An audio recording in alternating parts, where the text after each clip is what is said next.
말씀에 큰 은혜가 되시기를 바랍니다. 3일 동안도 평안하셨습니까? 오늘도 이 예배에 나오신 여러분을 축복합니다. 옆 사람과 인사하십시다. 오늘도 만나서 반갑습니다. 잘 오셨습니다. 은혜 많이 받으세요. 감고사축 감사합니다. 고맙습니다. 사랑합니다. 축복합니다. 혹시 비대면 영상으로 예배하시는 분들 가운데도 하나님의 크신 은혜가 그 가운데 함께 하시기를 바랍니다. 수요 예배는 고린도전서를 계속 이어서 말씀 전하고 있습니다. 오늘 말씀의 주제는 교회는 죄를 어떻게 다루어야 하는가. 시작. 네. 교회는 죄를 어떻게 다루어야 하는가. 좀 새삼스러운 그런 주제일 수 있습니다. 그런데 오늘 1절부터 13절 긴 절이기 때문에 오늘 이 분량을 다 할 수가 없어서 좀 나누어서 하겠습니다. 이 5장 전체를 나누어서 오늘 첫 번째 시간, 교회가 죄를 어떻게 다루어야 하느냐. 그동안에 몇 주에 걸쳐서 고린도 교회의 가장 큰 문제였던 이 분쟁, 분열의 문제를 다루었습니다. 교회는 예수 그리스도의 피값으로 산 주님의 몸입니다.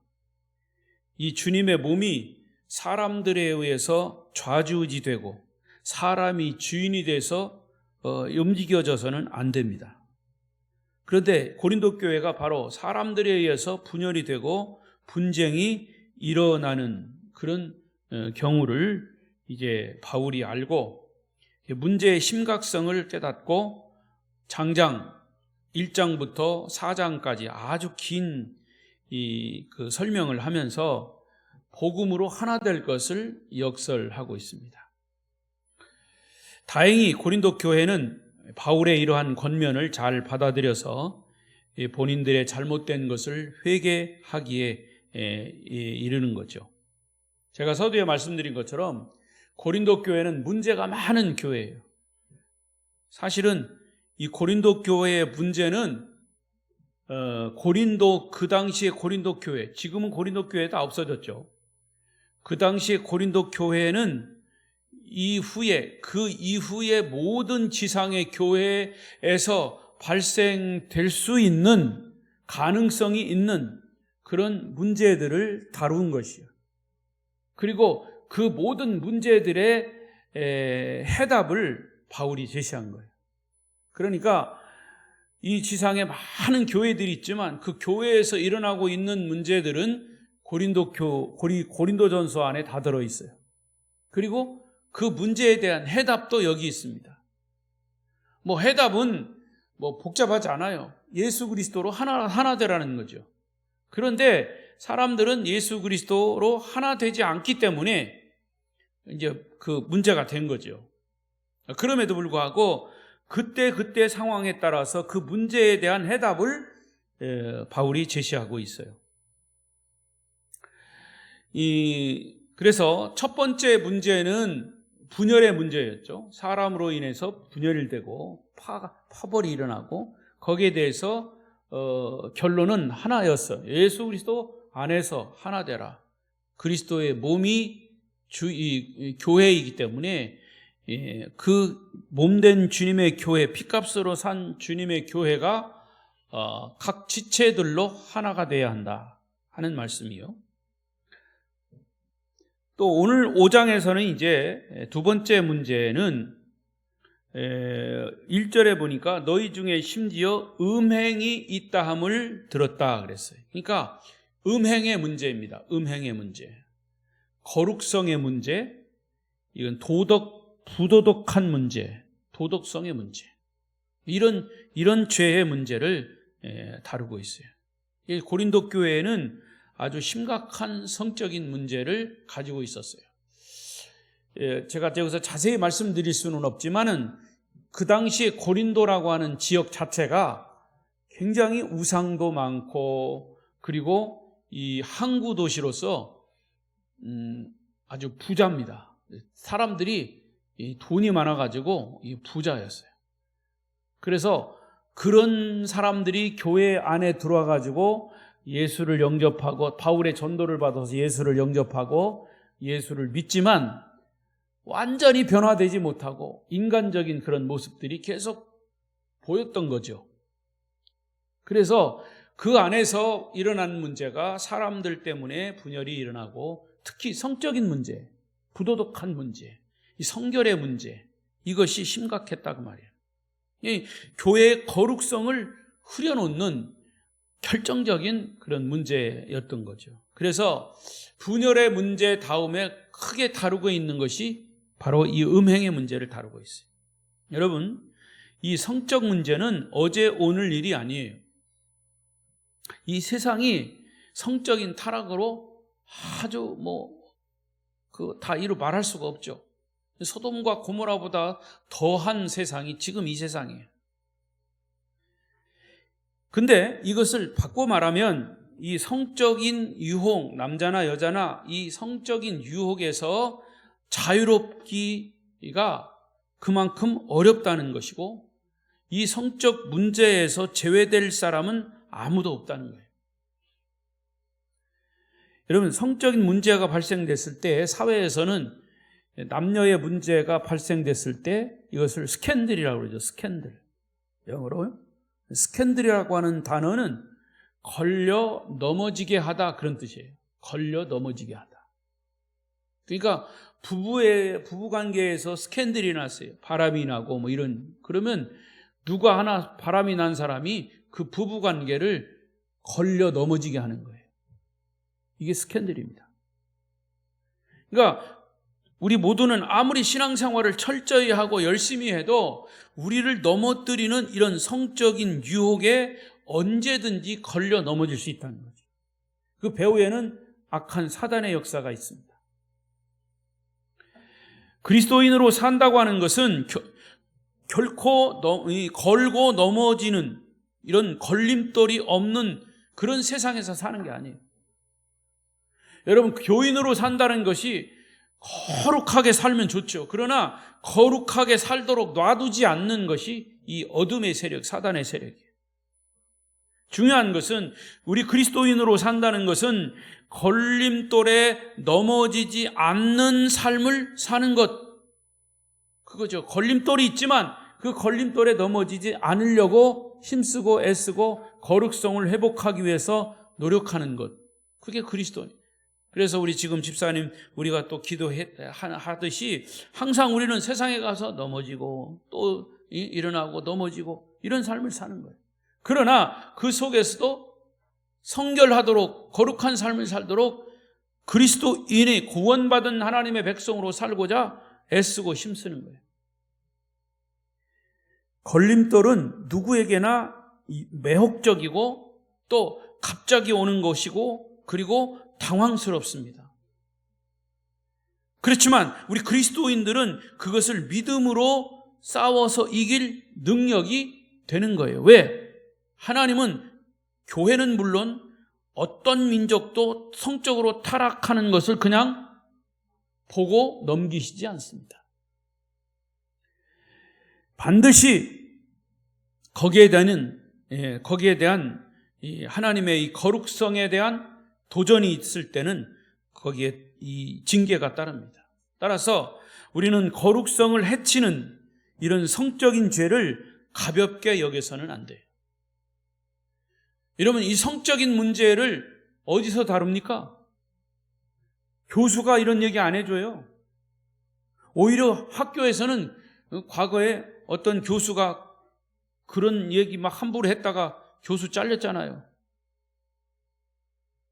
우리 학생들에게도 이 성적인 문제에 대해서 이것은 잘못된 것이다. 어디서 가르쳐줘요? 안 가르쳐줍니다. 누가 가르쳐줍니까? 부모들이 가르쳐줍니까? 사실은요, 이런 문제를 성경에서 교회에서 다루지 않으면 누가 가르쳐주지 않아요. 요즘은요, 특히 우리는 유교적인 그런 배경이 있기 때문에 이 남녀 어떤 성적인 이런 문제가 나오면 계속 금기시했어요. 부끄러운 얘기라고 그러고 그런 얘기를 안 하는 거라고 그러고. 더더군다나 교회에서 그런 얘기를 하냐. 여러분, 성경 보십시오. 성경은 아주 구체적으로 성적인 타락에 대해서 말씀하고 있어요. 오늘날의 교회에서 설교나 강의에서 되도록이면 이 성적인 문제를 다루지 않으려고 합니다. 거의 금기시해 왔어요. 교회에서 어떻게 거룩하지 못한 성적인 문제를 다루느냐? 성적인 문제를 다루는 것은 성결하지 못하다는 생각 자체가 잘못된 거예요. 그런 이유 때문에 오히려 교회에 성적인 문제가 발생이 되면 그냥 쉬쉬하고 덮어버리거나 아예 심각한 죄로 다루지 않고 어물쩡 그냥 넘어가 버리고 맙니다. 제가 과거에 어느 교회에서 있었던 얘기입니다. 오래전 얘기인데 그 교회 부목사하고 어느 교회 집사하고 바람이 나가지고 교회에 막 그 아주 시내에 그게 막 크게 문제가 됐습니다. 그런 교회들이 한둘이 아니었었어요, 사실. 그러니까 교회 전도도 안 되죠. 여러분, 교회 공동체나 개인의 신앙생활에 심각한 훼손을 가져온 성적 죄는 절대 가볍게 여겨서는 안 된다는 거죠. 우리가 성결해진다는 것은 오점 하나 없이 깨끗해진다는 그런 의미가 아니에요. 더러운 죄가 드러날지라도 그 죄를 분별할 줄 알아야 되고요. 그 죄를 회개하고 더 이상 그 죄를 짓지 않고자 힘쓸 때 거룩성을 회복하는 거죠. 자, 성경 대표적인 인물들이 바로 그거잖아요. 베드로, 가룟 유다도 그래요. 베드로가 정말 거룩해서 그가 사도가 됐습니까? 예수님을 부인하는 그런 죄를 범했지만 회개했기 때문이에요. 다윗 보세요. 그야말로 성적인, 그건 무서운 성적인, 남의 자기 부하에 충성스러운 이 우리야 장군의 아내를, 그 장군을 싸움터에 내보내서 간접적으로 죽이고 그 아내를 자기가 취해버리는 무서운 성적인 죄를 졌습니다. 그런데 그래도 다윗이 다윗된 것은 그가 그 잘못을 나단 선지자가 와서 책망할 때 그것을 뉘우치고 깨닫고 회개했기 때문이에요. 우리가 그리스도인으로서 교인으로서 거룩하게 산다, 오점 하나도 없이 산다는 그런 의미가 아니고 우리는 얼마든지 이런 성적인 죄를 비롯한 여러 가지 죄에 이렇게 떨어져 있는 게 아니라 언제든지 우리도 그 유혹에 넘어갈 수 있다는 거죠. 그러나 그럼에도 불구하고 우리가 그것을 분별하고 거기에 가까이 하지 않고 절제하고 설서 거기에 넘어갔다 할지라도 그것을 하나님 앞에서 우리가 잘못을 회개하고 뉘우칠 때 거룩성이 회복되는 거죠. 인간은 죄인이기 때문에 죄가 드러나지 않으면 절대로 성결해질 수 없습니다. 우리는 다 죄인이에요. 그래서 죄인된 모습이 드러나야 돼요. 오히려 드러나야 그것을 씻을 수 있는 거죠. 더러운 속옷을 겉옷으로 가린다고 깨끗해지는 게 아니에요. 속옷이 더러우면 일단은 겉옷을 벗어야 돼요. 그리고 더러운 속옷이 적나라하게 드러나야 벗어버리고 깨끗한 옷으로 갈아입을 수 있는 거죠. 교회는 누가 가는 겁니까? 교회는 누가 가요? 죄인이 가는 겁니다. 목욕탕에 누가 가요? 요즘 코로나 때문에 목욕탕 안 갑시다. 누가 가요? 어떤 사람은 몸에 때가 많다고 목욕탕 안 가. 예. 그 때가 있는 사람이 목욕탕에 가서 깨끗이 씻는 거 아닙니까? 교회는 죄인이 오는 거예요. 죄를 씻어내는 거죠. 할렐루야. 죄가 드러났을 때 오히려 두려워하지 말고 우리가 그것을 분별하고 회개하고 성결해지는 기회로 삼을 때 그것이 깨끗해지는 거죠. 자, 오늘 다시 1절을 보겠습니다. 1절 시작. 너희 중에 심지어 음행이 있다 함을 들으니 그런 음행은 이방인 중에서도 없는 것이라 누가 그 아버지의 아내를 취하였다 하는도다. 자, 바울이 들을 때 고린도 교회 교인 중에서 성적인 죄를 지은 사람들이 있다는 거예요. 어떤 죄? 아버지의 아내를 취했대요. 그러면 그 아들이 볼 때는 누굽니까? 이 문맥상으로는 엄마예요. 그러나 여기서의 아버지 아내는 진짜 엄마가 아니고 첩입니다. 첩. 그러니까 아버지의 또 다른 여자예요. 그것을 말하는 겁니다. 그러니까 그것을 음행이라고 하는 것은 이방인 중에서도 없는 그것을 교인인 너희들이 자기 아내가 아닌 또 다른 여자를 취했다는 거예요. 이게 음행이죠. 그러니까 아마 이 사람은 지금 바울이 이름은 밝히지 않았지만 이 사람에게는 여러 여자가 있었던 거죠. 이 사람은 아버지의 첩과 성적인 관계를 가졌다는 거예요. 음행이에요. 여러분, 음행은 성경에서도 금하지만 여기 있는 것처럼 이방인 중에도 그런 죄를 범하지 않도록 되어 있다는 거죠. 당연하죠. 그런데 교회 안에, 고린도 교회 안에 그런 죄를 범한 자가 있었다는 겁니다. 여러분, 교회가 타락하면 이렇게 무서운 죄를 얼마든지 저지를 수 있어요. 이단들은요, 다 이 여자와 관계된 이 음행에, 이 정명석이라고 하는 JMS라고 하는, 이 얼마 전에 또 뉴스에 나왔죠? 이 정명석 그 본부가 어디냐면요, 제가 과거에 살던 저 충남 금산군 산골짜기에 아주 대궐같이 지어놨습니다. 이 정명석 JMS 이단의 교주죠. 이 수많은 여자들, 그때만 해도 한참 할 때는 젊은 대학생들만, 여자 대학생들만 다 유혹해가지고, 이 사람이 그런데 한번 빠지면요, 대학생이고 뭐고 없습니다. 한번 이 사상이 잘못 뺏기면 빠져드는 거예요. 그러니까 이 고린도 교회가 외형적으로는 분쟁과 분열의 문제가 교회를 파괴하고 고통을 주는 사건이었다면, 내면적으로는 교인들 간의 은밀한 성적인 범죄, 불륜의 범죄가 교회의 내적인 거룩성을 파괴시켰다는 겁니다. 그런데 더 큰 문제는 당시의 교인들은 이런 문제에 상당히 둔했다는 거예요. 둔감하거나 의도적으로 이것을 문제화하지 않고 어물쩡 넘어가려는 경향을 보였던 거죠. 그래서 바울은 이 부분을 지금 드러내고 있습니다. 책망하고 있는 거예요. 그래서 그렇게 죄를 짓는 사람들을 향해서 교만함이라 이렇게 얘기했습니다. 2절을 보세요. 2절 읽습니다. 시작.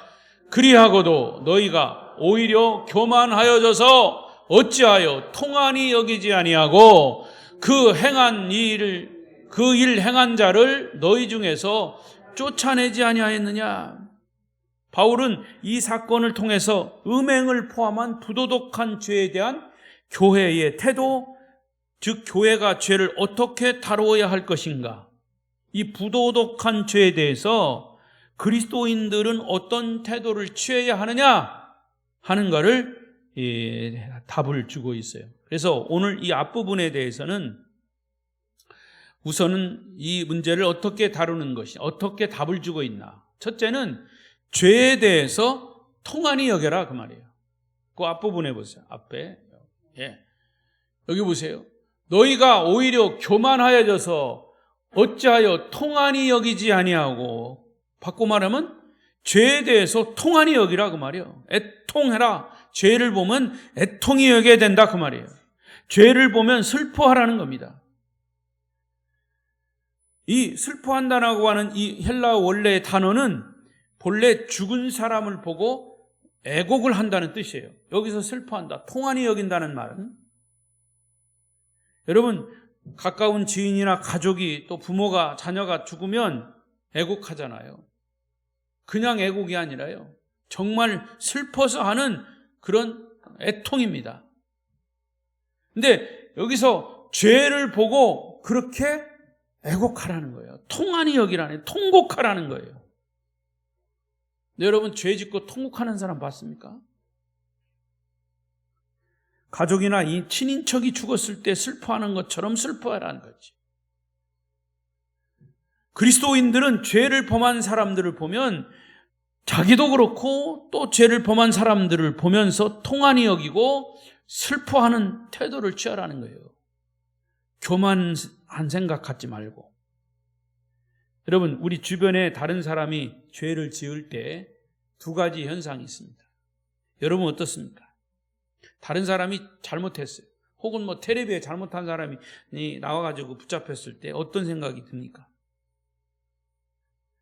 그 사람의 죄를, 좀 가까운 사람이라면 그 사람의 죄를 은폐하거나 합리화 시켜줍니다. 그 사람의 죄를 내가 숨겨둔다든지 변명해 줍니다. 그러면서 내가 그를 도와준다고 착각합니다. 그러면 오히려 공범자가 되는 거예요. 또 하나, 정반대의 태도.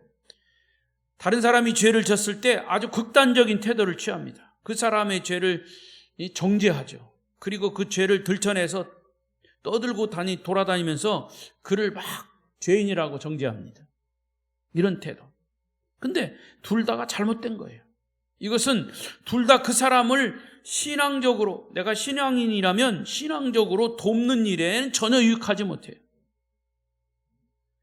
우리는 종종 우리 주변에서 알고 있는 어떤 사람이 죄를 졌을 때 이 두 가지 태도 중에 한 가지 입장에 설 수 있어요. 그러나 이 두 가지 다 잘못된 태도예요.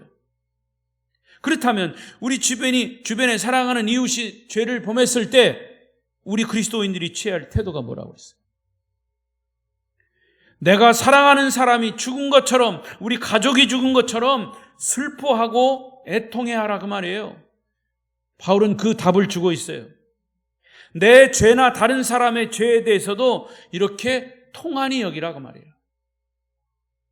육체보다 더 소중한 그들의 영혼이 죄 때문에 어두워지고 죽어가고 지옥 가는 그 영적인 죽음으로 인해서 우리가 함께 슬퍼할 수 있어야 된단 말이죠. 여러분, 정말 여러분 가족이 예수 안 믿고 그렇게 어둠에 빠지고, 예수 안 믿는 것 자체가 성경은 죄라고 그랬어요. 그러면 여러분 그 믿지 않는 그 가족들을 위해서 통한이 여겨 보셨습니까? 정말 슬퍼하며 그를 위해서 통곡해 보셨습니까? 그가 지옥에 가는 것을 보고 우리는 그냥 멀뚱멀뚱 있어서는 안 된다는 거예요. 목사님 아무리 얘기해도 안 돼요. 아무리 기도해도 안 돼요. 정말 통한이 여기고 슬퍼했냐, 그 말이에요. 자, 갈라디아 6장 1절 보세요. 시작. 형제들아, 사람이 만일 무슨 범죄한 일이 드러나거든 신령한 너희는 온유한 심령으로 그러한 자를 바로잡고 너 자신을 살펴보아 너도 시험에 빠질까 두려워하라. 우리가 범죄한 사람을 향해서 취할 태도는 궁극적으로 그 사람이 그 상태에서 바로 설 수 있도록 그를 위해서 애통이 여기며 기도하고 끊임없이 말씀, 복음을 전해야 된다는 거죠. 근데 중요한 것은 나도 그 사람과 같이 죄에 빠질 수 있기 때문에 잘못하다가는 그 범죄한 사람을 정죄하지 말라는 거죠. 죄 지은 사람을 함부로 정죄하면 그것은 나중에 부메랑이 되어서 자기에게 돌아오는 거예요. 그리고 죄 지은 사람을 향해서 우리가 가져야 할 또 다른 태도는 죄에 대해서 역시 두려워하고 슬퍼하는 태도다, 그 말이에요.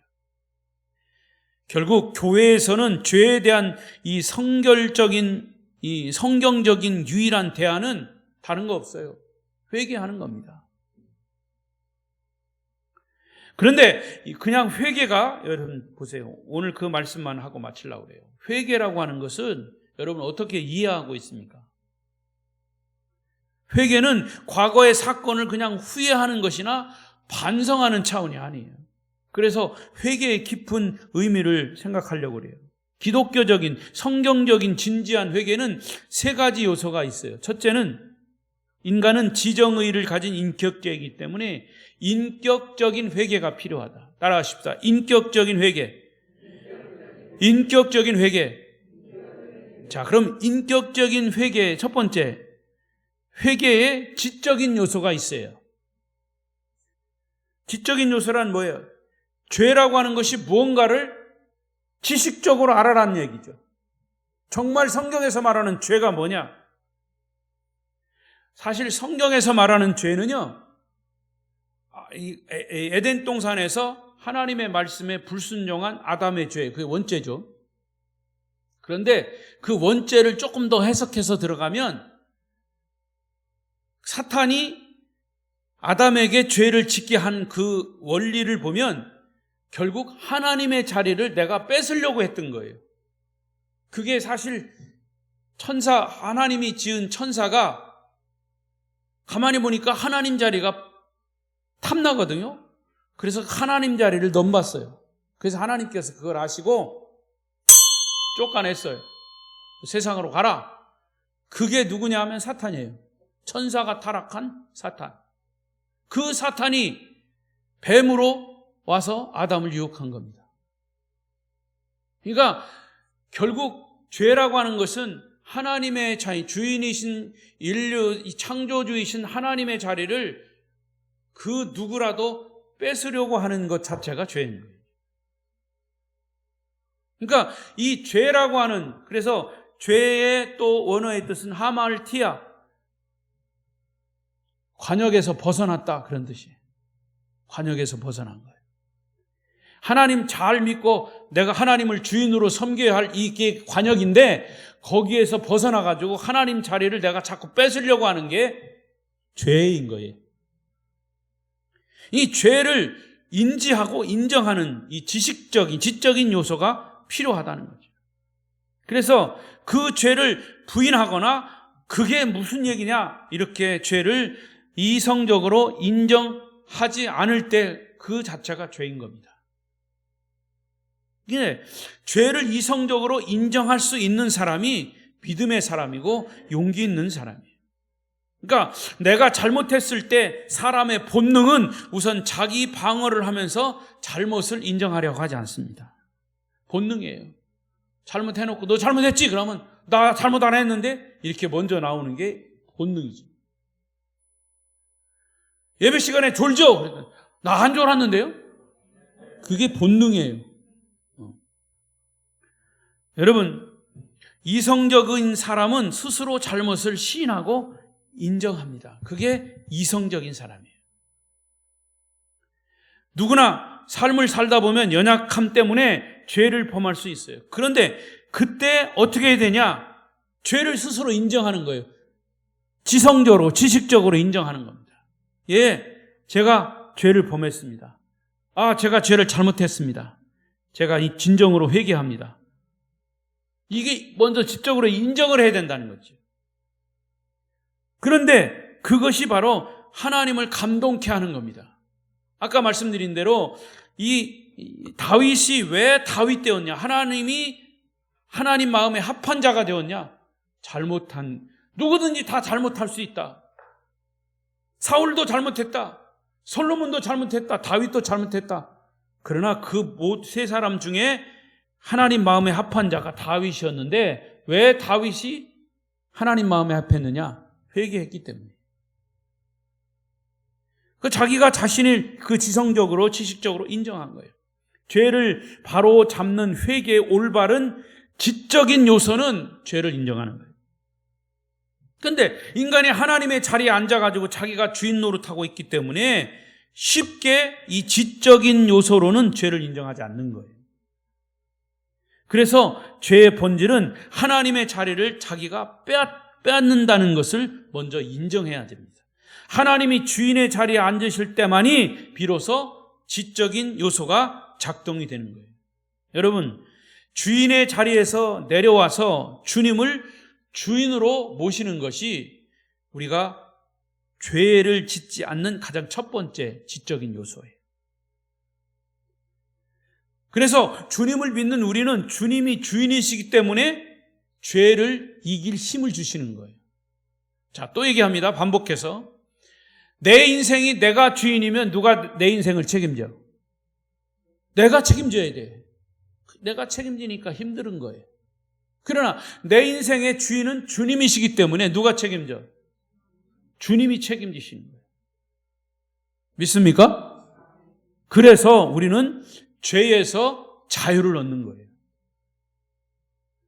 다음 주일 저녁 예배 때 이 자유함에 대한 얘기를 또 말씀을 드리겠습니다.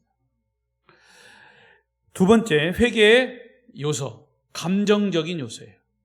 지정의 중에서 감정적인 요소예요. 자, 죄를 지적으로 인정했습니다. 그러면 거기에 따르는 감정적인 뭐가 있을까? 아픔이 있어요. 그래서 아픔이 있으니까 아파하고 슬퍼하고 애통하는 거예요. 이게 감정적인 요소예요.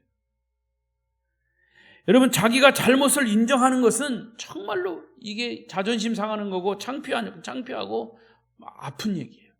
그리고 또 아까 말씀드린 것처럼 내가 그렇게 죄를 인정하면 사람들은 뭐예요? 그거 봐, 너 잘못했잖아, 잘못했잖아. 자꾸 화살을 쏘는 거예요. 그러니까 그 화살이 또 아파요. 그 아픔 때문에 되도록 피해가거나 그냥 덮어보려고 애를 쓰는데 오히려 그것은 해결이 안 되고 더 큰 아픔이 오는 거예요. 제가 말씀드린 것처럼 거짓말을 한 가지 하면 그 거짓말을 합리화시키려고 20가지 거짓말을 보탠대요. 아닙니다. 한 번 딱 거짓말을 했는데 그게 아닌 게 들통이 나서 아이고 잘못했네요. 그러면 끝나는 거야. 그런데 그거를 계속 아닙니다 하다 보니까 20번의 아닙니다를 해야 돼. 그러나 결국 그게 나중에는 더 크게 들통나는 거예요. 이 감정적인 요소 역시 자기가 주인일 때 주인이라고 하는 자존심이 감정을 가로막기 때문에 잘못을 인정하지 않는 거예요. 내가 잘못했습니다. 인정하는 것은 부끄럽고 창피한 일이지만 동시에 고통스러워요. 그러나 그 단계를 넘어서야 진정한 회개가 되는 겁니다. 여러분, 사회 법정에서도요, 죄 지은 사람이 잘못을 인정하면, 반성하면 반성문을 쓰고 눈물로 호소할 때 정상이 참작이 돼요. 판사가 저 사람은 잘못을 인정하고 반성문도 쓰고 다시는 죄를 안 짓는다고 하니까 그 부분을 잘 받아들이겠습니다. 그래서 판결을 내릴 때도 좀 감해주잖아요. 하물며 죄를 짓고 잘못을 뉘우치고 눈물로 하나님께 호소하면, 회개하면, 감정적인 회개를 하면 하나님은 우리를 품에 안아주시고 용서해 주시고 긍휼히 여겨주시고 아멘 할 때까지, 이게 주님의 마음이에요. 할렐루야. 마지막 세 번째로, 회개의 세 번째 요소는 의지적인 요소예요. 자, 지적인 요소와 정적인 요소와 의지적인 요소. 지적으로 죄가 무엇인지 알았어요. 깨달았어요. 감정적으로 창피하고 부끄럽지만, 아프지만 그래도 뉘우치고 통곡하고 애통했어요. 그러면 그 다음에는 어떻게 해야 돼요? 의지적인 행동이 필요한 거예요. 소위 액션이 필요한 거예요. 의지적 결단을 하고 다시는 그 죄를 짓지 않도록 죄에서 떠나는 거예요. 그래서 원래 또 죄라고 하는, 이 회개라고 하는 의미가 가던 길에서 뒤로 돌아 180도, 360도 돌으면 완전히 제자리니까 180도 돌아야 돼요. 뒤 돌아서 가던 길을 반대로 가야 돼요. 이걸 성경적으로 말하면 내가 지옥으로 가던 길을 뒤 돌아 천국으로 주님을 바라보고 가는 거예요. 그게 회개입니다. 아멘. 의지적인 결단을 통해서 죄와 결별을 구하는 거죠. 그래서 예수님께서 범죄한 사람들을 받아주시면서 용서하시면서 마지막 하신 선언, 공통적인 선언이 뭐냐? 특히 간음하다가 잡혀온 여인에게 마지막 너 가서 다시는 죄를 범하지 말라, 그렇게 말씀하셨어요. 죄를 범하지 말고 그 자리에서 돌아서라는 거죠. 이게 의지적인 결단이고 회개의 의지적인 요소입니다. 그래서 이 회개의 한자어의 뜻을 찾아보니까 회자는 뉘우칠 회, 그러니까 감정적으로 내가 지은 죄를 회개하고 후회하고 부끄러워하고 슬퍼하는 것, 이게 회예요. 그런데 개는 뭐냐? 고칠 개예요. 고칠 개.